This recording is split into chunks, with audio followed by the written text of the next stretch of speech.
হযরত তালহা রাদিয়াল্লাহু তাআলা আনহু ওনার সবচেয়ে প্রিয় বাগানটা আল্লাহর রাস্তায় দান করে দিয়েছিলেন নবীজির জামানায়। সাহাবী নবীজি দান করে দেওয়ার পর নবীজি বলছে, শোনো, এটা তুমি তোমার আপন আত্মীয় স্বজনের মধ্যে বন্টন করো। না, হেতেরে দিত না, স্বাস্থ্য ভাই যে বাইফুত যে দিত না, তারে দিত না।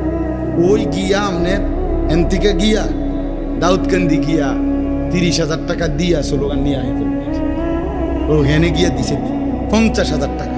জনাব অমুক 50,000 মার হাবা, হাবারে মার। হ্যাঁ হ্যাঁ, ওইখান থেকে স্লোগান নিয়ে আসছে। কিন্তু এই আপনজনকে 500টা টাকা দিবেন, এই অনেক মানুষের এই বদ অভ্যাস আছে। হ্যাঁ, এটা জরুরি মিয়া, আত্মীয়ের হক আদায় করা।